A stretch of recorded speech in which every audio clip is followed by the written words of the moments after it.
Welcome back, everyone, to the Politics of Survival. I'm your host, Tara Reid. Thank you to Roar Media and to Women in Independent Media and to Oz, who is the magic behind all this live stream, and I really appreciate it. So, as with live stream, and we have guests, some things happen, and our guest is delayed.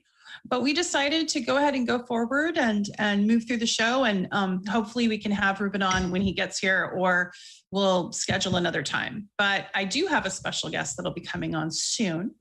In the meantime, I wanted to talk to everybody about, there's just been so much going on in the world. And one thing that's been just really tugging at my heart, and you might have seen the video earlier about it, is Gonzalo Lira, who is a Chilean-American journalist in Ukraine, who was really trying to give a different perspective and was really trying to bring good investigative journalism to the West, basically because, you know, our Western governments have been censoring and silencing. And in fact, today, Austria has made it speech criminalized by saying, like, if anyone posts on social media or shares from a media outlet that's been sanctioned, AKA RT International, they get fined and criminal charges. And so they're criminalizing free speech in Western Europe, which is the height of hypocrisy, right? So anyway, to that, Gonzalo Lira's family came out today and said they haven't heard from him since April 15th. Now, at first, you know, people were hoping that it was simply because there was no power and he couldn't communicate. But now it's become, you know, more dire, and there's been some real fear that the SBU of Ukraine has kidnapped him illegally, or, you know, tried to pick him up and swept him up in that way. And you know, it's been a very harrowing time, I'm sure, for his family and for his colleagues and friends that have been looking for him. You know, he was supposed to show up on the George Galloway show. He didn't show. He was communicating with Aaron Mate and Fiorello Isabel for the Convo Couch, and he suddenly went silent. And how frightening, you know, and I just hope for his family's sake and for him, he is safe and, you know, that he can be found. But spread, you know, my video or anyone who's talking about this, because the Western media is not covering it. And CNN, NBC, BBC, all those outlets are ignoring the fact that a journalist may have been kidnapped and has been missing since April 15th. And Zelensky's been on multiple times. Why aren't they asking him about it? That's what I want to know. So, hey, Oz, you know, I was wondering if you had that video that I did, we'll just show it to everyone. It's still formatting. We'll have it shortly. Oh, okay. I'll let you know when the oven's done. So, yeah. So, you know, you kind of talked to the Convo Couch. What was their reaction today about the Gonzo Lira story? You know, the latest I heard, they were still inquiring, so they didn't want to make any statements. And I certainly don't speak for them, so I'm not quite sure where they're at today. I've been trying to follow them, but as usual, we've all been buried. But we're all very, very concerned, and we hope for the best in this situation.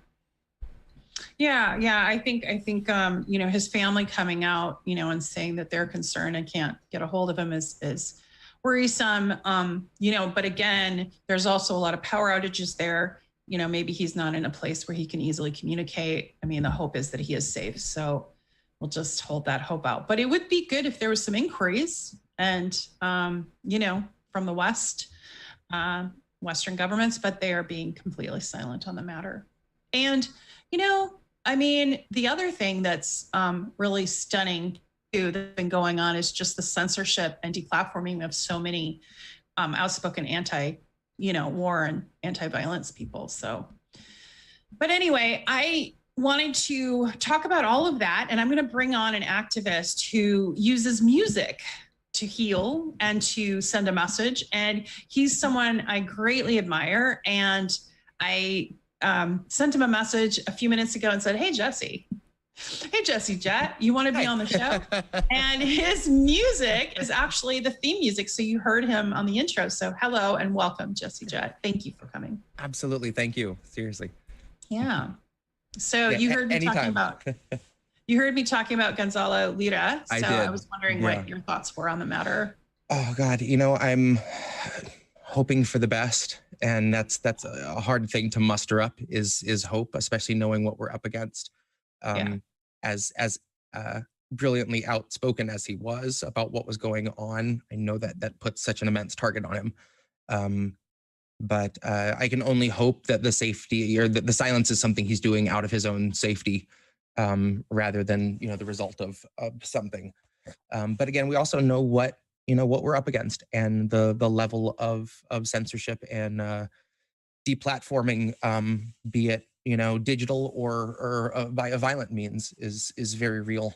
So I am not a religious person, but in as much as I pray, I am praying and putting everything I can into the universe that he's okay and that we hear from him soon. So Yeah, really. I mean, it's been a really challenging actually, it's been a challenging few years. It really has. I think as citizens, we've been just seeing throughout the Western world, we've been seeing our rights just be chipped away at, and more dire things happen when, and he was very outspoken. His last tweet was very outspoken against the Western Empire. And it was like, And you could tell he also knew what he was, doing with that, and that the risk. Because he said, if you don't hear from me in 12 hours, add me to the list. Yep. I might be on that list. Yeah. Mm-hmm. And that's a really, that says it all.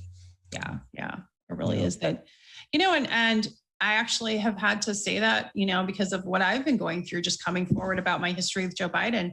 I've actually, when I was getting all those death threats, I actually had to, put it in writing. Hey, I'm not suicidal. Don't think I am ever, because I'm not. And if something happens to me, investigate it. So, I mean, it's wild. We live in a time where the elites have so much power. They can just make someone go away. Mm-hmm.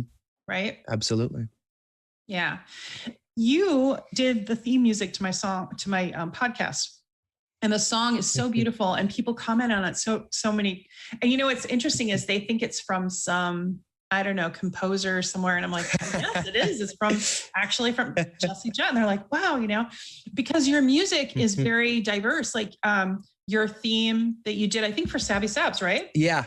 Yep. That was a fun one. That was a very fun one to make. Yeah. Like mine's a little more like kind of, because I sent you like a bunch of samples of music, and I kind of like the direction. And that's what was so fun, is that that was the first time that I was asked to compose something, that it wasn't just, can you make a song about this subject, or can you shred this journalist or whatever. It was, you gave me a mood that you wanted. And it was such a fun thing to do, especially when you want just a short piece of music. You can put so much thought into that little window of time. And that was such a joy to do on its own. And then you superimpose the fact that it was something I got to do for your show. And it was just, that was a really, really, really fun project. I'm super proud. Yeah. So tell me, like, for you, like, how can people support your music, and where can they find you? I have everything on the larger streaming platforms. That's just kind of for ease of access. If someone wants to find me, Spotify is something they go to quickly. It's certainly not a great way to support a musician, but for that, Bandcamp has been tremendous. That's where I have all my stuff posted. Cool. And Bandcamp takes a very small percentage of whatever you give an artist, and then they have Bandcamp Friday periodically where they don't take anything. So you can choose to get a record or a song and pay what you want, and Bandcamp on those occasions gives it all to the artist. So that's so cool.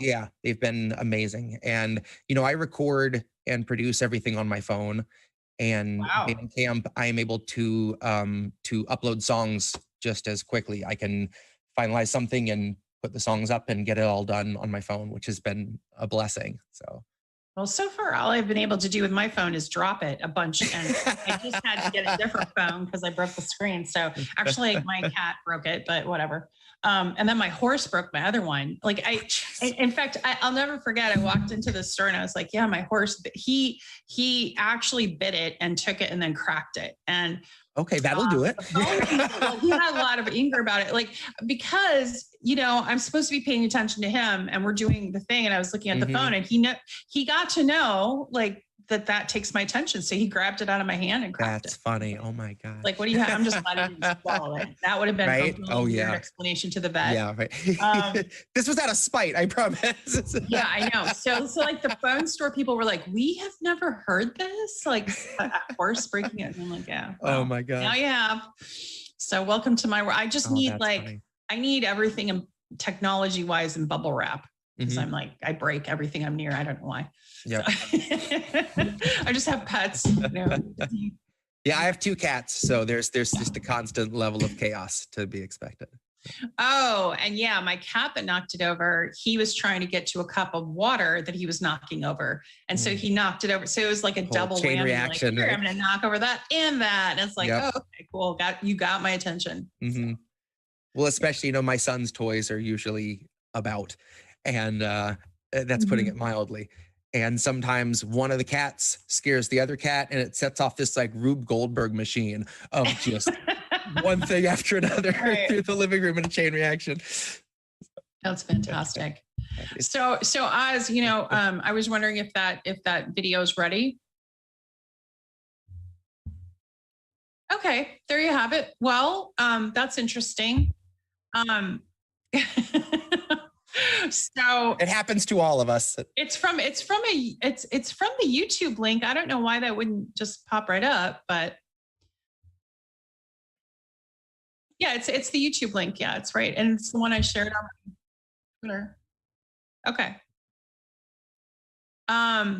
So anyway, so back to you, Jesse. What was the last? Because you're really active in different communities. Like you're an activist with Medicare for All and for Assange. You've been very outspoken. And so, what was were you in DC? Were you able to make that trip, or were you? I wasn't. No.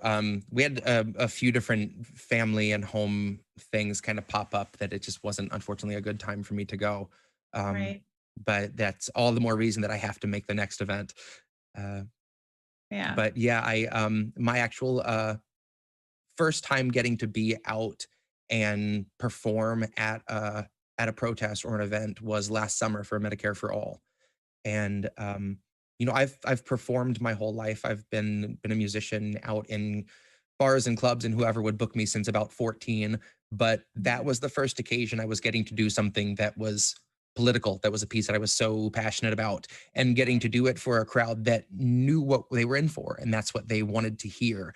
And that was just the intersection of all those things, and it was just such a eureka moment for me. Like, that's exactly what I'm supposed to be doing. That was a really, really tremendous experience. Well, you've been a supporter of mine. I mean, you've watched me go through a lot through the last couple of years. Yeah, that's putting it mildly. Biden has been president, and you've been just so steadfast and such a great, I just have to say thank you for being a great friend. And I've been on Missy's show. You've been on Missy's show. We've been on there together, Seriously. and we've gotten to know each other through that, and through, of course, Medicare for All and that activism. But you also wrote a song for me, and I love it. So I did. Yeah. Yeah. Would you mind doing it, or just a portion of it? I would love to. Yeah. In fact, I was talking to my wife the other day about that piece, and I said, whenever I get to do Tara's show, I'd like to do that. I can play and perform most pieces. This one, my brain cannot do the guitar and the vocals. It's not possible. So I would love to just perform it as a spoken word piece, if you don't mind. Yeah. That's fine. Just go. Do your creative thing. It just really cemented for me when I was writing this, how far I've gotten to come with having a platform to say what I'm saying, because I was able to reach out to you once I'd started it and say, I'm starting a pretty lengthy piece about you and what you've gone through since coming forward. And when I'm finished, I'd like to have you proofread it before I put it out. And to be able to reach out to you and have you get back right away, that was really, again, very, very meaningful. So yeah, thank you. Well, it was meaningful to me that you even asked my opinion, and I just loved it. And as you and my Well, you've been enthusiasm. through enough surprises, you know. I Yeah. feel like you're Like I didn't need another owed surprise. that, Yeah, I so. know. You're right. Like I'm not into surprises. And you know, I am not one to censor, but if there had been something you didn't like in there, obviously I would have taken it out, and I wouldn't do that for many people. So You're so nice. Okay. but Yeah, well, I'm anti-censorship, so I believe, Right. We got to be heard. Hey there. Sorry. Oh, hey, there he is. Sorry. Hi, Reuben. So this is my guest, Reuben Langdon. Before we get to my guest, Jesse Jett is here, the musician. And Jesse, go ahead and let's do that song. And then if you don't mind, we're going to have you back on Monday. I love it. You're going to be doing a full show, and it's going to be all about you. I'm so excited. Okay, so very cool. Reuben, you're just joining us. This is a spoken word piece that I wrote for Tara. This is called Read Between the Lines. Okay. Legend says that Hercules swept Cerberus right off his feet and effortlessly set him down as softly as a songbird. Atlas kept the world upon his back, and every day he wondered whether he could stand it any longer. And Tara Reid came out to say the man they tried to label the messiah of morality was really just another rapist. And I don't intend to hesitate when asked who was the stronger. Tara, like Assange, knew that carrying the truth would be the hardest labor. Tara knew that her assailant wasn't going to make us any safer, and knew he's just the type of man to hand a decent foreign leader US-printed walking papers, and knew he'd be relentless and aggressive in the war he'd wage upon her very character, that his attempts to weaken and degrade and embarrass her would be her only compensation. But I strongly doubt that anyone could ever have foreseen the stream of hate that came from quote-unquote progressives and the self-styled titans of survivor advocation. So if you really think there's something to be gained out of sharing your pain with the world, then you are sorely mistaken. The Biden team just dragged their feet addressing Tara's allegations until they had a decent list of smears, and then they aired them out on every station. And it turned out no one wants to hear the truth of who they praised as being worthy of such bloated liberal celebration. No one wants to really know the person they've so valiantly defended, even when it meant they had to gloat and shit all over someone braver than they'd be if given the occasion. And now cue the faceless comment squad invasion. Cue these fuckers crawling out the woodwork to come analyze the way you wore your hair and what you wear, like your appearance waives your rights, or like somehow you're the reason for your situation. Somehow they've decided you should bear responsibility for what such monstrous men insist on doing. Somehow they're deluded by the empty, hypocritical, and useless fucking platitudes that bastard keeps on spewing. And I think it's very telling that the best of your excuses when you try to come and justify our president's abuses is a hearty "but Trump." In which case, I'll remind you that you never saw the news attempt to sell you Donald Trump like he was morally upstanding or a decent human. But when Joe says something bigoted or ogles someone's little kid, then CNN says, "Isn't this refreshing? Biden's like a mix of JFK and FDR with all the finer parts of Harry Truman." And Christ, I know they don't think we're the brightest, but at least pretend we've got a couple lumens. Ask yourself if you have ever questioned what they fed you, or do you just shut your eyes and then consume it? Now ask yourself if you ate every one of Biden's lies under the guise of harm reduction and the promise of a slight improvement. And now imagine long ago that Biden chose to show you who he really was by traumatizing you for his amusement. And now imagine that you watched him touch a Bible with those filthy hands and then assume the power of the highest seat in all the land.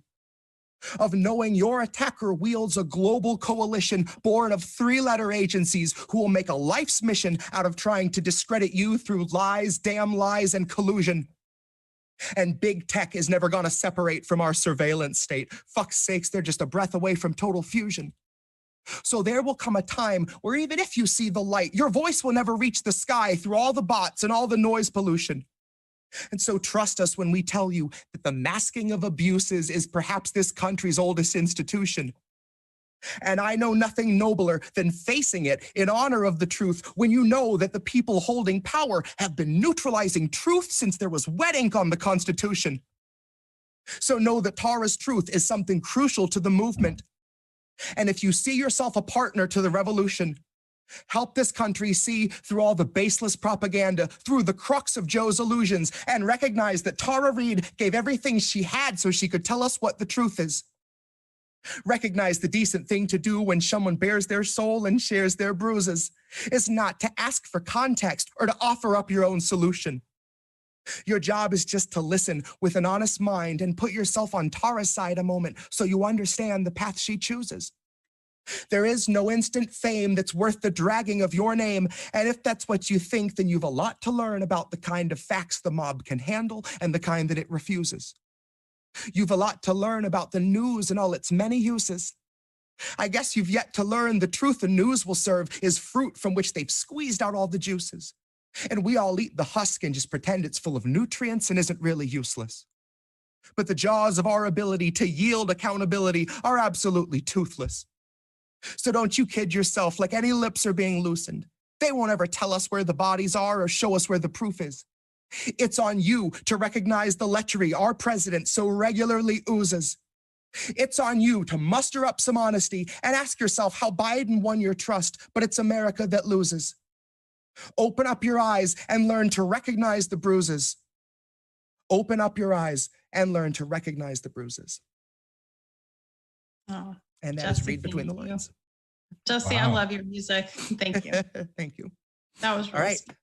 I'll was see you Monday. awesome. I want to Thank give you applause. That was cool. Yeah. I'll take Yeah. it. Thank you. I And love he, you. you know, he wrote, actually, Reuben, you haven't heard it, but he wrote the theme song to my podcast. And Jesse Oh, did. sweet. He's a composer. So Jesse, you will Brilliant. be on Thank my you. show Seriously, on Monday. thank you. Thank you Yeah. for coming in and filling the can't wait. gap here. Oh, absolutely. That was a And blast. Jesse, this So, is Reuben. Reuben, this is Jesse.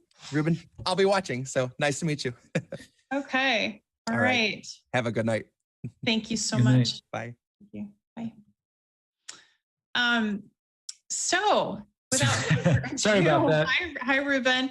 I had So, I had yeah. my alarm set for 6 and I forgot to update it. So I apologize. Hey, don't worry. Don't worry. You're here and we have a lovely kind of introduction planned for you. So I wanted to start by telling, our audience who may not know you, like who you are and what you're about. And I wanted to start with the trailer, if that's okay, of your work. If you want to introduce it. So Reuben Langdon is a creator, director, and actor and stuntman, and I'll let him introduce. I was going to show the little clip of your trailer for ED season 3. Okay, perfect. Yeah. So Oz, if you could fire that up.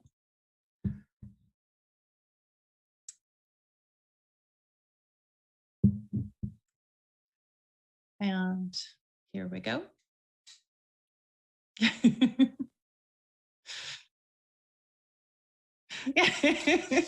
Yeah, are you having The fun? idea that we're being visited by a higher intelligence is evolving. From a story being told by a few to a narrative being heard by many. Does it mean we have definitive proof of a higher intelligence? Some say we do. My name is Reuben Langdon, and believe it or not, I interview beings from other dimensions, extra dimensionals. I'm not psychic, nor do I have special powers. I'm actually just like you, curious.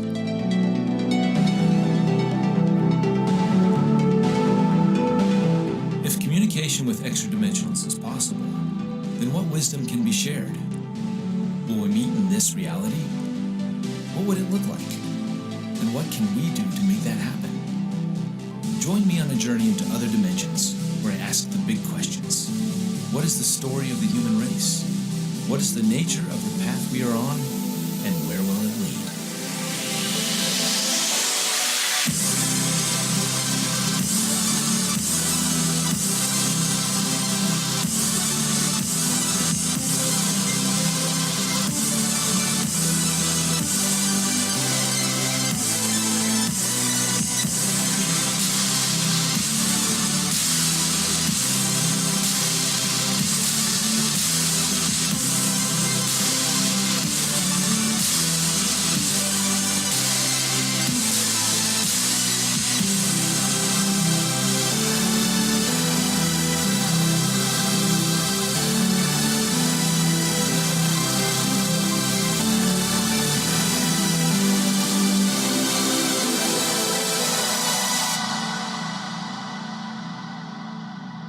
Ah, there we go. I love that intro. to your season of Extra Dimensionals. Could you tell the audience a little bit more about your journey with that? Because that is just, it's a really, I love that show. I watched both seasons and some of season 3. So it's been a journey. I started back in 2014 with my first interview with Wendy Kennedy, and yeah, it never stops. It seems like there's this constant learning, constant peeling off the onion layers. And it all started back for me in 2007. I had a UFO sighting that weaponized my curiosity, as my good friend Jeremy Corbell would say. And from there, I dove deep into researching the ufology and, the secrecy and what's going on with the government. And I got involved in 2013. I produced the Citizen Hearing on Disclosure, which was a 5-day mock congressional hearing in Washington, D.C. And that created a lot of talk around the subject and opened up many more doors. I got to talk with a lot of well-known researchers and experiencers, and then everything fit together, but not quite. There was a lot of missing puzzle pieces, and then and it was when I started really diving into the spiritual side of things, talking to Native American elders and indigenous, researching indigenous cultures from around the world, and different legends and lores, and ideas of Atlantis and Lemuria, and then discovering the mechanism of channeling and how people can interact and bring through beings from these other dimensional realms. That when I started doing the interviews with those people, who oftentimes were experiencers as well, then the pieces of the puzzle started to really fit. And for me, that was just my journey and it still is going. I'm still ongoing. I try to look at everything. I look at the physical evidence that we have lots of now. Obviously the government disclosures are a big part of that as well. But just being on the ground and talking to people who are experiencing these out of these world experiences, and listening to their testimonies, sort of logging it in, and then, having my own experiences, my journey individually. I've just, I've been having several medicine journeys with ayahuasca and shamanic experiences, sweat lodges, breath work, all of the woo-woo and hippie stuff. But there seems to be a lot of connecting the dots as the more I explore and the more I dive into these modalities and types of thinking.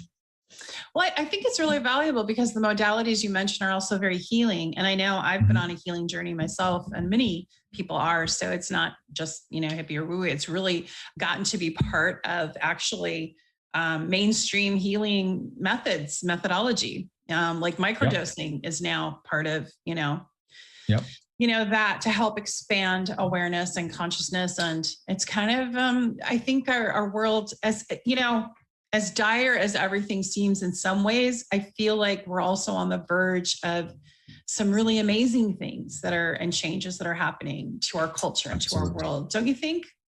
Absolutely. No, it's there. I see it. And that's one of the exciting parts about, doing these interviews and talking to these other beings from other dimensions, is you sort of pull yourself out of the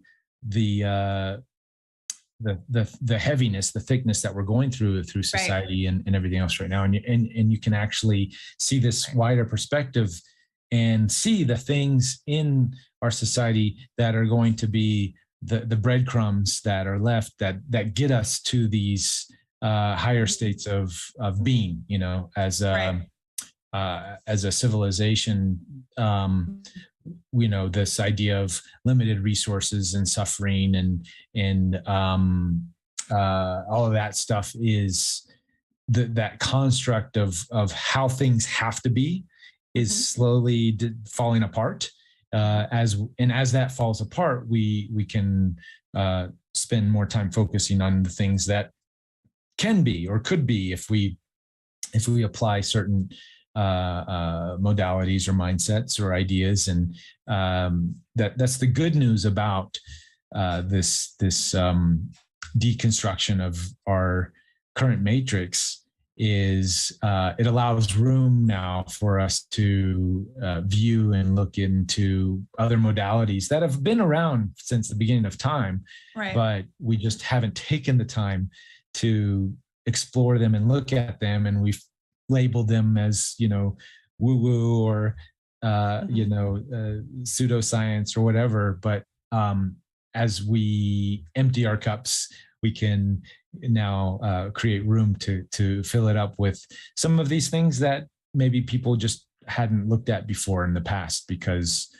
their cup was too full. You know, I think you're right. And I think that we're at a point of transformation, and hopefully all the disunity or the illusion of disunity is actually coming together for a more collaborative, future. That's my hope. And, I think that starts locally. And you and I, this is not our first conversation. I've talked to you before, right. And we've talked about this, but I wanted my audience to have a little flavor of your journey has been so interesting. And as I research all of the people that, come on the show, when I was researching you, I also looked at your stunt video, which is amazing because you were a stuntman and you also worked on, you mentioned Avatar, but, and Oz, I was wondering, could you bring up the Avatar? Yeah. Is that gorgeous? And then some of the anime you've done, but, could you bring up his short stunt video? Because I just think it's so cool. Taking a trip down memory lane. Yes, you are. Right. So here we go. So we're just going to play a little bit of that. So thank you. Okay, ready, and action. Ouch. Lots of ouch in this video. Yes. You are a gymnast, right? A little bit. I don't claim myself to be. I can do some basic gymnastics. Yeah. That's amazing. Yeah. Okay. Like I mean, yeah. Oh, Here's showing more. Some more stuff. Look at those kicks. Look at how high your kick is. And that. Well, I know that's magic, but. Oof. A lot of wire work involved. I worked Really? in Hong Kong with Jackie Chan and So cool. other folks. So. And you mentioned that you loved working with him, right? Oh yeah, it was a blast. Yeah. And it prepared me for my work on Avatar. Yeah. Oh, everything led you to that moment, right? Yeah. Right here. Oh my gosh. And I like the way you show, now that to me looks like a gymnast. Yeah, I definitely have some gymnastic skills, but I mean, the true gymnasts these days are just out of this world. They're insane. Yeah. I'm a late bloomer. I started gymnastics when I was already in my 20s, really. 19 and 20 is when I started practicing gymnastics. Prior to that, I had zero ability, so it took some time to pick up some of the moves, but eventually I got them. Well, the ones where you're flipping over and you're landing almost in the upper spine, now do you have any injuries or any kind of things were you able to blow off all that? Yeah, I got a sore neck. I wake up in the mornings, it's a little rough. Sore neck, okay. Yeah. But you healed it. I've got, there's that. some... That. Bam. I've got, there's some injuries I'm still coping with. Really? Yeah. That they're not that bad. I don't really notice them that much, and unless I stop taking care of myself. So if I eat poorly or if I'm not exercising, then they quickly start to creep in, and they're just reminders to say, "Hey, Reuben, get back on your regimen. Get going here. You can't slack off too much." So in a way, it's a nice, little checker to keep me in check. Yeah, because well, and I brought up the stunt thing because it led you to Avatar, and then that's where you had your UFO sighting, but also because you are like quite famous in the Comic-Con world as well.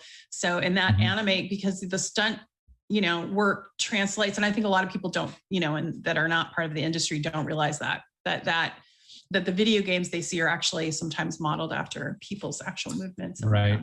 Yeah. I've done a couple big roles in the video games with the motion capture, the movements and the voiceovers. So that's put me on the map in that anime Comic-Con world, and I get invited to talk about that stuff. But it's fun, and I love interacting with the fans and hanging out. And there's a curiosity and an innocence with that group that nerdism, that was me, when I was that age. I was definitely, and I still consider myself a nerd. I still am a nerd. Yeah. So I will always be. Yeah, exactly. So I guess unlike most nerds, I ended up luckily I ended up in Japan and started studying martial arts and got beat up and learned how to actually be, a physical, like I thought, wow, this is just stuff you can do in the movies or is only supposed to happen in the movies. I didn't realize I could do it myself. So that's my message whenever I go to the conventions. It's like, hey, nerds, you can be a cool nerd. You can be a jock nerd. And you just have to focus your energy and you can do it. So no, I have a lot of fun interacting with fans and going to those conventions, nerding out on the different types of anime and comics and stuff. I'm a huge Star Trek fan. I just started watching Star Trek Discovery season 4 last night, actually. So I'm like, okay, I haven't seen it. So what is your thought? Give us a review. I've only saw the first episode, and so far so good. Okay, you saying that kind of cautiously, like what's up? Well, I hear the tone. We'll have to see. I mean, I think they did a really good job so far with episode 1. I've heard there's been a lot of online critics talking negatively about the wokeism of Star Trek now, which I I tread in those worlds. We've seen all of the stuff that's been going on with the hijacking of media and movies and stuff like that. So I think some people are making it out worse than it probably really is. I don't think it's that bad, but so far the first episode it was totally fine. So we'll see. I mean, we're dealing with, when you're watching Hollywood films, there's always that subtext of agenda pushing and these kinds of things. So you hope that it's not going to make it in there like in shows like Star Trek that are just so expansive with their storytelling and their characters that you don't want to have any propaganda slipped in there. But that's unfortunately that happens. So, but so far I think we're it's not as bad as some of the people. I think because I love Star Trek because they do address they're one of the first shows to have, like the original Star Trek, to have a Black female lead, right? Right. So, and then, from Star Trek Discovery season 1, we had a gay couple. And I think a lot of people are, because the LGBTQ, whatever other things come after that, is so extreme right now. So now it's creating this polarity. So there's this one polarity over here, and there's this other polarity that's like against it and is like pointing out and saying negative things. Like they're saying, look, they're trying to brainwash us. They're trying to brainwash us. And to a certain extent, they are. Certain groups and stuff have hijacked that group to try to influence other groups, and it's a mess right now. Yeah, it is. But I think hard to untangle. Yeah, and I think it's, some people are just quick to pull the finger and point the finger at look, they're trying to brainwash us. Right. And they are, but not everything is like, I think people need to realize that it's not everything. There is good aspects to this. We need there should be gay couples in television, and especially a show like Star Trek. Like that is absolutely like the right place to do it. This is perfect. What a great way. And it doesn't mean our favorite shows are being hijacked by any means. No, I know. I think what people are referring to is just like maybe the constant sort of sanctimoniousness of certain messages, not that one, but like other ones where trying to tell you what to think. But did I ever tell you that I met Gene Roddenberry? No. Yeah, I was, wow. Well, because, when I was in acting in the early 90s, before I went to DC, I met Gene and his son, Rod Roddenberry, on the train to San Diego. Oh, sweet.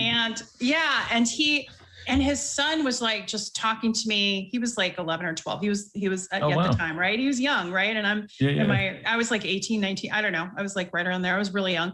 I had just moved to Hollywood or whatever. And he said, I said something in the midst of the conversation. He was talking about his dad, and I go, "Oh, what does your dad do?" And he goes, "He's a typist." And I said, "Oh, okay." And I'm like, so I pictured him as just a businessman. I didn't know who he was. So we kept talking, but anyway, he came up to me, Gene Roddenberry did right after, and he said, "Thank you so much for being so lovely to my son. I'm Gene Roddenberry." And I was like, oh my gosh, because I grew up with Star Trek and I love Star Trek. And so he said, "Tell me what you loved about it." And we had this chat, and then he gave me his personal phone number, and he said, "I want to get you on the set of Star Trek. And, I know you're an actor and maybe I can help." And then unfortunately he died like a few months later, but he talked to me twice on the phone, and he was actually going to try to make that happen. But he was such a lovely person. And he said to me, "What did you think? What are some of your thoughts?" And what I said to him at the time? I said, "Well, I remember as a little girl, it said to go where no man has gone before. And I wish it said where no one has gone before." And he said, "I've heard that before. My wife has told me to say that." So isn't that interesting? And they fixed it in the Next Generation, Yeah, but I can't claim credit. I think that's his wife. Okay. Right. Well, you were that extra voice. But I doubt I had that much of an influence. I think it was his wife. But you were the extra influence to make it happen. But he talked about his wife in such loving ways. She was the actress who played the nurse, I think. Oh, was that in the original Star Trek? Yeah, in the original Star Trek, that's his wife. Yeah, and she actually, he told me that she had made a list of people she wanted to meet, and he was on the list, but towards the bottom. And then they met, but then they fell in love. And so I think that's a wonderful story. And they had a very happy, healthy, fun marriage. So that's good to hear. So anyway, that's my Gene Roddenberry story. So. Well, very cool. Yeah, it is truly a remarkable show, and the concepts and ideas they're always sort of ahead of their time with other shows, right? And I feel Discovery is always Star Trek Discovery is in along that lines, and and even now it continues to do that. I'm excited for Picard season 2 as well. And I'm just a big fan of all that stuff. So I don't know how did we get on the Star Trek thing? Well, it's just a natural flow, right? It's a conversation. So, but you know what? I wanted to bring up. In fact, Oz has it keyed up for us. But I wanted to talk about UFOs have been in the news again. They've been in the news intermittently a lot lately because of the release of the files. But I wanted to show this clip and just get your reaction. And this is from CBS, just I think last week or the week before. So. Without further ado. Believe it or not, the Pentagon just released a report on UFO sightings. It includes reports made by people claiming the sightings left them with serious health problems. The 1,500-page report was obtained by newspaper company The Sun 4 years after they requested the documents. 4 years. CBS 8's Jasmine Ramirez took the report and asked local astronomers what they think about the new findings. That's right, and my biggest question for the astronomy department here at San Diego State is whether the report gives any confirmation that aliens might exist. Imagine looking up at the night sky and being left with nerve damage or feeling an electrical shock. These are a couple of the UFO-induced effects in the Pentagon's report. My first thought was this was kind of the first time I've seen something in any way official coming from the government that talks about things like this. Douglas Leonard is an astronomy professor. He held a stargazing party Thursday evening, where he gave one explanation of what a UFO sighting can sometimes be. It's on a crash course with Rigel. It's going 18,000 miles per hour. Most people looking at that would say, I think I've just seen a UFO. I've never seen anything like that. But then 1% of us know that's the International Space Station. And every few nights, it makes a pass like this. His students say the Pentagon documents led them to more questions. We still don't know if it's just another country's like super advanced, like, airplanes or stuff that we can't detect. The report does confirm the incidents were accurately reported, and medical data was collected. Some people reported paralysis, perceived time loss, and marks left on their bodies. It leads scientists scratching their heads. These things just remain sort of mysteries, and you investigate it, and sometimes you just never come up with a good answer. And if you think that you had a UFO sighting, Professor Leonard says it could have actually been the planet Venus, which has a glow that is often mistaken for alien spaceships. Reporting here at San Diego State University, I'm Jasmine Ramirez for CBS 8. All right. So Reuben, what's your reaction? Yeah. I'll give you mine in a second. Yeah. So I saw the news when it came out, and the good news is the news is coming out. So the good news is that people are. It's just another nugget for people to have the conversation. Right. And every time people have the conversation, it creates more awareness and more curiosity and more interest in the subject matter, which for decades has been shunned and shamed and pushed into the woo category.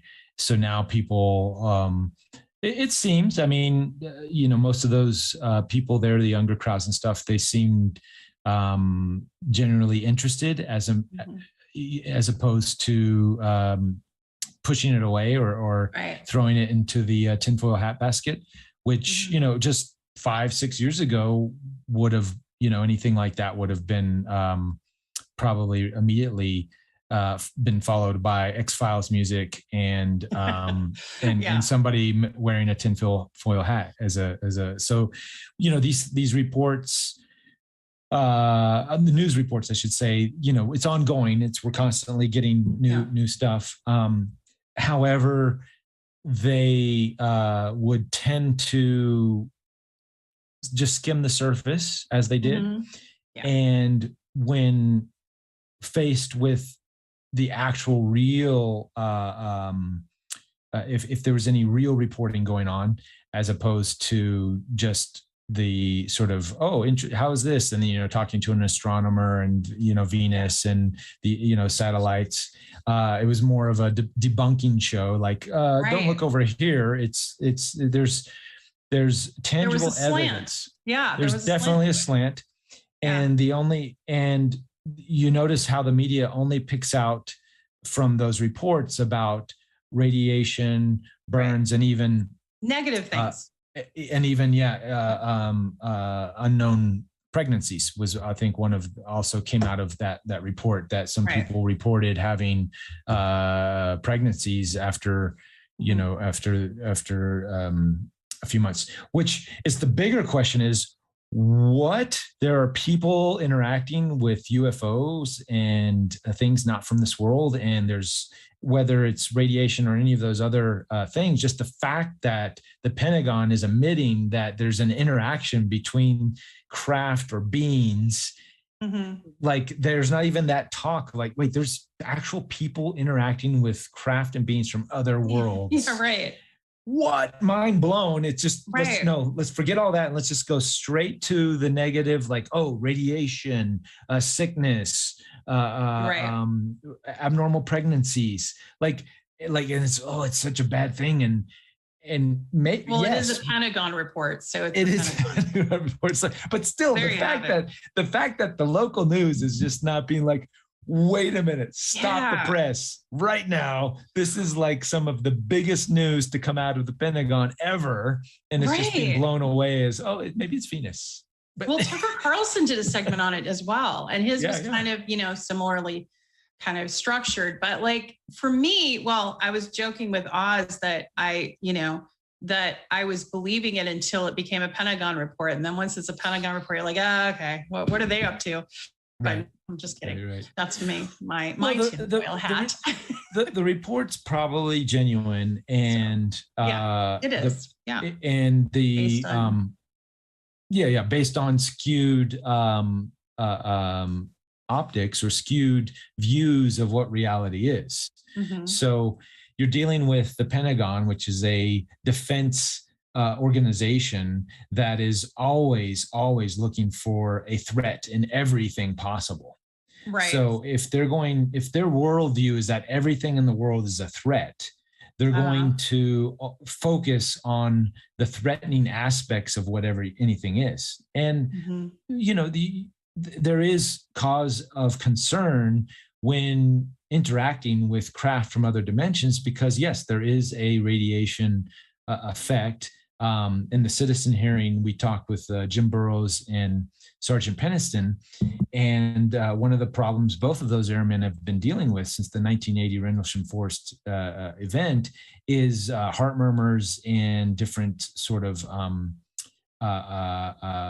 health issues due to a very specific type of radiation that's released from I won't say these craft, some of the craft, because sometimes there's no radiation. It depends on the craft, the being, the whatever.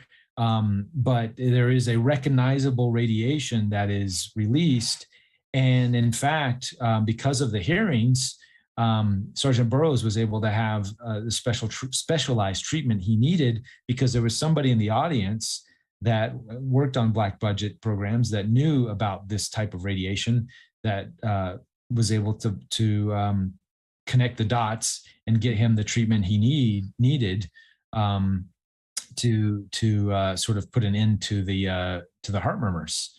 And wow, luckily, that's wonderful. Luckily he's still alive today. And because we sort of made it a public event that, hey, we have servicemen that are not getting the treatment they need because that specific type of radiation, it's a classified, it's in a black budget program because of the reverse engineering and all the goofy stuff that's going on. So of course our government is letting our servicemen die and be injured to protect national security secrets, which to me is a bunch of horseshit. That is a bunch of horseshit. That's horrible. Now, I don't want to put you on the spot with this question, but I just kind of want to ask you, because the radiation was something in a secured program, is it something then generated from Earth, from the US program? Like, in other words, from our own military and experiments they were doing? And so was it that, or do you think they were actual encounters that happened? My opinion is they were in those cases. And I think the Rendlesham Forest was an actual encounter, and there's been several of that type that our military has been researching. Obviously, the Bob Lazar testimony, the reverse engineering of craft of many whistleblowers that have come forward that have talked about recovered craft. Edgar Mitchell, on his many of his testimonies, he's talked about how our government or aspects of our government have retrieved craft and have been reverse engineering and studying this material science. So I think as we recover and retrieve and study, then our scientists at certain levels, these are very compartmentalized, higher echelon groups that have access to this information, and they know how it affects people, and they know how to treat people who have been affected by it, because they're in that realm, in that zeitgeist for a long time. So our normal sort of public domain group of doctors have no idea what they're dealing with when they go into these situations. Yeah, that's intense. And I mean, in all of the work and research, because I know we didn't talk much about the public hearing, because I know, you moved on from that and did your series with extra dimensionals. And could you talk a little bit about that sort of, there's sort of this thought, I want to set this up so my audience can understand where I'm going with this. There's sort of this thought that the only way is through three-dimensional or just contacting, in-person aliens, but there's another possible way of communication, and that's what your show explored. Could you talk a little bit about that? Yeah. So, so as you dive deeper into these subject matters, you soon realize, if you're studying this material, you soon realize, well, how do these beings get to and from, their so-called planets or civilizations of existence if they're, hundreds of light years away? Right. And you soon realize that there's got to be a different type of technology or mechanism in play there. And then you soon realize that the mechanism is, in fact, that we are aware of now in our reality. That mechanism is intention or thought. And thought and intention go beyond space and time, the limitations of space and time. And space and time and is just a construct that we carry with each of us individually and collectively because of our number of rotations around the sun, and every day and every month and every year. And we've sort of been born into this reality of what is reality based on our understanding of it.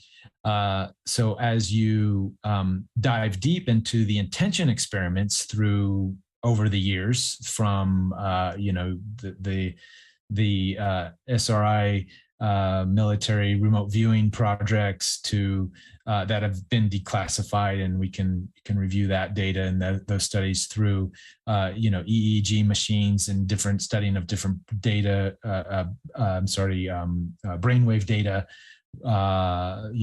alpha, beta, delta, gamma, theta.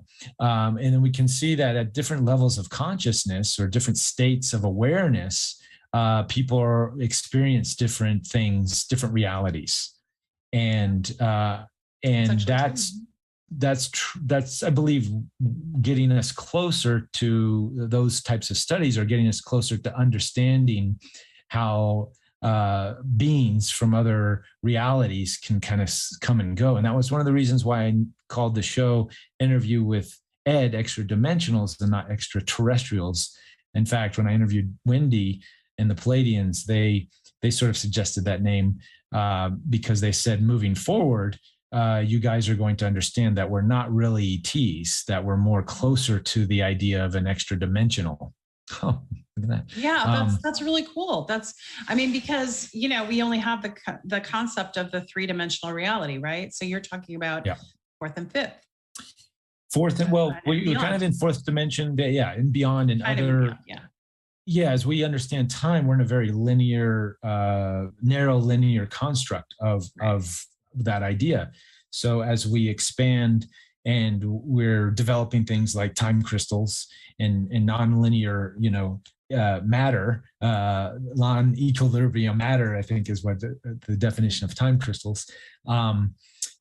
We're realizing that the idea of time is more fluid than we had perceived before. And then as we're playing with gravity waves, now that Bob Lazar mentioned gravity waves back in the 1980s, and now just recently, past couple of years ago, we've proven that gravity waves exist. And as we play around with these ideas in our regular world physics rooms and things, these black budget programs have been deep into these things for many, many years, and they're far further along than most of humanity is. But we're getting there with our universities and different. Well, and some of it is part of our lexicon and part of our healing modalities. Like, for instance, you were mentioning theta beats. I mean, if you have PTSD, it's a technique to use those with music, with hypnotic music, to help with calming. And then also students use theta beat music now to help them study and concentrate. There's a lot of these modalities are being integrated. A whole slew. There's in one of my upcoming interviews, I interview Bill Scott, who's the creator of Brain Paint, And that is a neural feedback machine that helps with learning or getting over addictions. And he's is more recent. He's created an AI, a very sentient AI, using fractal-based math. I mean, we have through these technologies and frequencies and everything else, we have everything we need to sort of fix the planet. And going back to that earlier conversation, that's where I try to put my focus on, are these sort of nuggets of information and science and technology and mindset modalities that can get us closer to the vibrational frequency of where these higher beings of higher civilizations are sort of coming from and exist. So they come through these channelers or through meditations, and they give us a glimpse of like, hey, you guys are going through some rough times down there.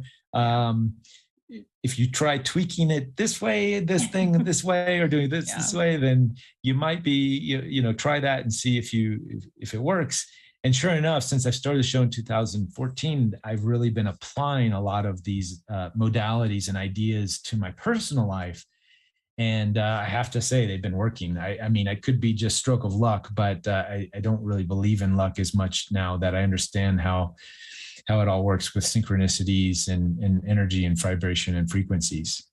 Well, that's amazing. That's why I love your work. It's fascinating, and there's a lot to learn. And hey, Oz, I know that there's been like super chats and chats. Have you seen any, or is it kind of quiet out there? Okay, cool. Okay. So I wanted my audience to be able to get in contact with you, Reuben, if they wanted to. So what are ways that they can find some of your work and so on? Probably the best thing is interviewwithed.org. It's all one word, interview with Ed. And there we have a whole slew of information showing the show, obviously links to the show. Season 1 and 2 are on the Gaia Network. Yeah. Season 3 is only available on Vimeo. I suggest everybody watch the Vimeo version, because even season 1, 2, I went back and sort of did a remaster of both seasons. And there's content in the Vimeo version that you won't be able to see in the Gaia version. And I've sort of cool to know. I've sort of pushed Gaia. I was like, hey guys, I've got these remastered versions if you want them, and they haven't been responsive about that. So so Vimeo is like the latest, greatest version. Obviously, season 3, it builds it up better to so when you start unpacking season 3, it'll connect a little bit more if you just watch the Vimeo versions. And then I just launched last week, actually, my new membership page, which we're creating a lot of fun new content just for that section. We've got sort of an online chat and a nice safe place for people to show up and nerd out and be themselves and not worry about, a million trolls or bots coming in and trying to say this or that. Otherwise, I'll make sure and get that posted for the audience. Okay, so those of you watching, I'll make sure and get that out to you, and we'll share it I shared it once on Twitter, I believe, as well. Awesome. Thank you. And then I wanted to you and I have some synchronicity about censorship too, because we're both very anti-censorship and outspoken about it. And as you know, last time you were with me, we were on RT. Yeah, that's right. RT got censored. And now today, Austria has just made it criminal if anyone shares RT or other sanctioned media. Yeah, they criminalized it, and there'll be a fine and a criminal penalty for sharing any content. So I spoke out on RT International. I don't know if you'll be able to see the interview, but I spoke out, pushing back against that censorship and the technocrats kind of like controlling the message, and how we need, that they're sowing division where there is none, right? And that it's an illusion, basically, of division. So, well, that's one of the big parts of Web 3.0, and blockchain technologies, and where we're headed with all of that is truly. I have several friends right now working on decentralized social media platforms, right? And as Elon was unsuccessful with Twitter so far, But we'll see where that goes. But if anything, even if he's unsuccessful with the takeover, it still shows and that puts the message out that, hey, we've got a major censorship issue with all of these social media platforms. And so moving forward, we're going to have to find alternatives. And there are, quite a few on the out there, but nothing is I'm on really Rockfin, Rumble, all of that. Yeah, Odyssey. It's nothing's really sort of stuck. They seem like you have to be on many to sort of get the gist of what's going on. Right. So, but I think once we get Ethereum 2.0 and Web 3.0, I think we're going to see already there's a ton of innovation in these sectors. And I'm a big fan of the crypto space, been following it since the beginning, because I feel like that is also one of the major technological innovations that will help humanity move through this major transition and get us sort of to the next level of sovereignty and independence and ownership of our money and no censorship. Yeah, I agree. I'm looking forward to us moving in that direction as well. And one story I wanted to bring to your attention, I've tweeted about it like just recently, and I wanted to bring it up now. I don't know if Oz still has the picture but Gonzalo Lira is a Chilean American journalist who was in Ukraine and he was trying to do investigative reporting, and he was doing it, and he was supposed to show up. And I think Oz just put up there he is. He was in contact with some of my colleagues from RT. He was supposed to show up on George Galloway's show. George Galloway's show is now standing alone. He's no longer with RT because it's been censored, but he didn't show up. He's been missing since April 15th. At first, everyone thought he was, it could have been the power was out, but now his family announced today that they can't find him. And there was concern that he was kidnapped by the SBU in Ukraine. And the Western media is not covering it. So if for you and your fans, if you could get the word out, they're looking for him, and hopefully he's safe, and trying to, bring some news about Gonzalo Lira, because he really brought some really good innovative reporting. And for whatever reason, well, we know the reason, CBS, NBC, CNN, BBC, they're not covering it, and they're not talking about it. So that's where the time for independent journalism, the work you're doing is so important, and getting these stories out so people, and ultimately, the system will change when people stop fueling it, right? Fueling the mainstream narratives and they only exist because people buy into it. Right. So the day we as individuals take back our power by following other individuals who are sharing empowering information as opposed to disempowering shills and BS, then we as a humanity can really start to stand in our power. And in a sense, our cup will then be full because we're all independent, we're all sovereign. And then what happens when you have a planet full of sovereign, independent beings? Well, then innovation, creativity, compassion, love, there is this lack mentality is gone. So we're just in the beginning phases of people realizing that, but we've been in this sort of slow, cocoon for hundreds of years of people have just sort of relied on Big Brother, relied on the government, relied on like parental, almost like treating it like a parent, like, oh, mom and dad have that, when it's not true. You have to be active. You have to be active and, alert and engaged. Exactly. And that's been that's just, we're really in this time now where we have the gradation or the variations. I think in the past, we didn't have the internet. We didn't have independent journalists to the extent that we have now.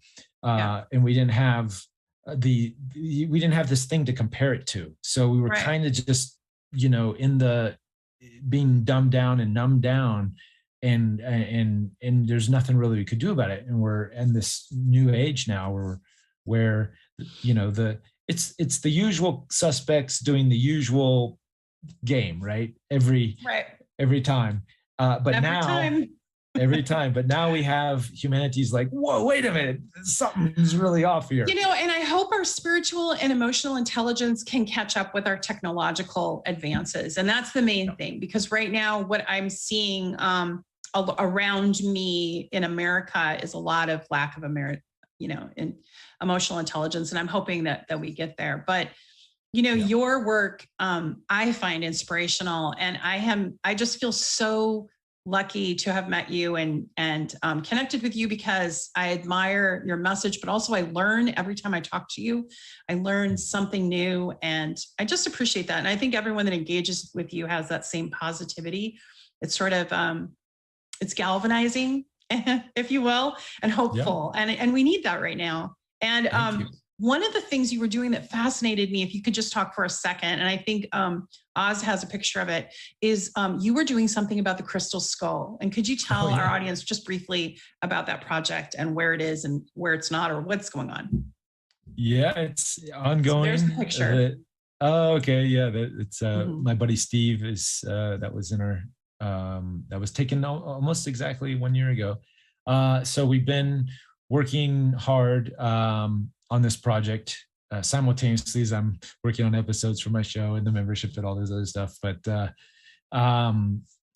we've got another couple of rounds of filming, and we're hoping to be done this year with our filming for sure. We don't know if we'll get it edited and out by the end of the year, but probably around that time, the end of this year, early next year, we'll see how it goes. But it's been a fascinating journey, and it's really part of, I don't know if you're familiar with the legend of the 12 or the 13 crystal skulls. There's sort of this ancient lore where these skulls have been peppered around the planet, and some have been found, some haven't. And the lore that the indigenous and other cultures have around it is that they'll be all be brought together at the time when humanity needs it the most, or they'll show up, I guess, when humanity needs it the most, and then they'll be brought together, and then there'll be 1,000 years of peace. So it can. Are we there yet? Well, they're still missing, so we haven't found them yet. But but it coincides with the eagle condor prophecy. I don't know if you're familiar with that, and just a lot of So the eagle condor is the southern condor is sort of the renowned bird for the Peru and South American and Central American countries, the Mayan, and then the eagle represents America. And so 500 years ago, when Columbus came, we sort of had the separation and the tearing apart of our indigenous cultures. And they knew at that time, the prophecy was there's going to be 500 years of darkness. And then when the eagle and condor come together, meaning the reuniting of the tribes, then there'll be 1,000 years of peace. So in a sense, so we're seeing that now. And we had so my partner here, Steve, who's in the picture, he filmed a movie around Alejandro, I always mispronounce his last name, but Tata. He's like the Mayan elder. He's in his 90s. And the movie called Shift of the Ages, which goes into the prophecy and talks about the reuniting of the tribes. And he actually helped bring Tata to North America to meet with the Hopi and other indigenous elders. And they all sort of gathered together and shared the prophecy. The time of the prophecy is coming. The indigenous are reconnecting, and since we've started the film, we're actually going to be out later this summer. We're doing a couple of ceremonies with different indigenous tribes coming together around the skull as well. So they all recognize it. These different tribes recognize the skull as a very significant piece of the legends and the lore and humanity reuniting with our cosmic family. That's sort of also the cosmic perspective of the prophecy is we've been separated for, so many thousands of years, Right. and this reuniting. And that's why we're seeing this in the news. That's why they're peppering it out slowly, because it's inevitable that our reconnection to our cosmic family is just around the corner. And more contact is happening on an individual basis. And as that perpetuates, it's like, the S curve where we just go straight up. And so many people, once you get enough of the people having these experiences and reconnecting, it's kind of like the 100th monkey effect, where then all of a sudden, disclosure, it's here. And it's probably not going to come from a government agency. They're just trying to keep up with what's happening out in the world with everybody else, because everybody else is asking the questions. Everybody else is having these experiences. I was talked to two people today that, just said, Reuben, am I going crazy? What's happening? I'm having these, and I get messages like that every day. I guess my show is sort of a magnet for that stuff. But people every day contacting me saying, hey, I'm hearing these voices, or I'm in dream time, I'm having these experiences, or I'm physically getting taken on chips, and all this stuff's coming through me, and I thought I was going crazy, and then I saw your show, and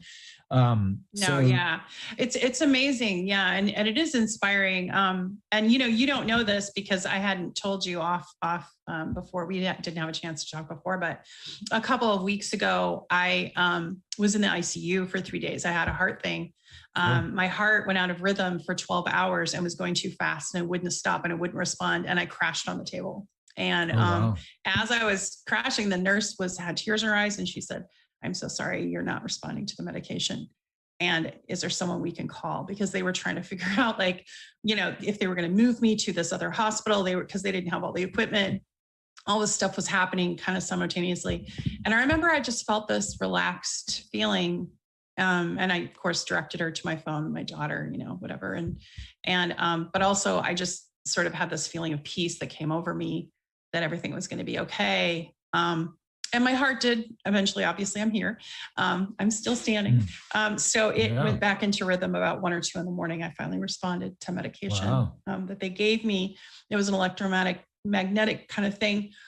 But that experience, I had dreams days after that. Every single night I had very vivid, very spiritual dreams. And so I know what you're saying. It's been a very so I don't even look at that experience as necessarily negative, because I feel I'm healthy and I feel good right now. And I have, the proper heart kind of regulating thing right now. And I'm hopefully through meditation and because, I've been under some stress, hopefully that will, ease. But the positive of it was that I had some very intense spiritual dreams and healing dreams and connections, with my mother who passed away and things like that. And so talking with you has been kind of that solved, because I feel that spiritual connection. And I think that a lot of us have been going through intense stuff lately. So my was just an example, but it's the timing of all this is, we're all individually being affected right now by this galactic energies, by this shift and everything else. And what we're seeing on the outside is a reflection of this big change, this big shift that we're doing as individuals. Right. A lot of people then they get affected by the outside world, and they say, oh, well, this is affecting me, or that's affecting me. And in reality, it's like, no, we're being affected on the inside, and it's just being projected and shown on the outside. And then we don't have the tools. Many of us do through meditation and whatnot, but many of the members of our society don't really have the tools to put the line in the sand and say that, no, I need to go in and do my work. And all this stuff that's happening on the outside reality is it's not my stuff. If you let it affect you, it becomes your stuff. You internalize it. You reflect, you take it on, you take on that stress, you take on that heavy energy. So what I try to, remind people in these kinds of conversations is no matter what's going on in the outside world, that is the outside world. Your reality, you're creating your reality through your vibration and through your beingness, right? What you emit out. So what you emit out comes from the inside. So you make sure to go inward, settle yourself, find techniques of meditation, breath work, positive thinking, the binaural beats or the hemisyncs. All of these things are helping us, so then we can retune ourselves. And part of our mastery for many of us right now is to, because we can't go into these higher dimensions if we're so easily swayed and we get thrown off our center. So all this craziness that we're getting projected at us is for us, how do we harness that? Because we're moving into an age where we have instant manifestation. Instant in the sense that we'll be able to manifest the things that our desires and our wants and our needs very quickly. And it's already happening. And this goes for the bad stuff as well as the good stuff. So I think you're absolutely right. And it's true. And, like what just happened, what I just mentioned, I just kind of felt like this was a wake-up call. It also allowed me to have some really good conversations that were authentic and not sort of just on the surface, and do some inner work like you were just talking about, and learn to not internalize some of the stuff coming at me personally. But I think others listening in my audience can relate to health challenges being a wake-up call, not necessarily anything terribly negative, but it can also be a positive outcome if you can, survive it and do okay. Because it changes your path a little bit and changes the way you look at things. And that's okay. And what you were just saying, all of those things that you were just saying are so helpful, like meditation and breath work and all of that. And, it's interesting, when I was going through that and until my heart slowed down, I was experimenting with trying to slow my heart down with my mind. And so I don't know to what effect it had. Because you're still with us. It must have been working. Yeah, but I'm still here. So, but I went into a meditative state, and that's what I did. I focused completely on slowing down, on and letting go of negative stuff. And I think, we all need to do that. And your messages and the things that you have on your show, I think are so valuable. And that's why I wanted to bring you on today about, your shows are just, I found them really inspirational, interesting, and fascinating. And I think the future is going to get more involved also with artificial intelligence that's coming, and crypto and all of those things. So it's very future oriented, and I like it. Yeah, there's a lot of triggers right now to I look at it as a cosmic video game, and it's like because when you play a game, you have to go through these challenges and up level your character and learn the magic spells and get the armor and all that stuff.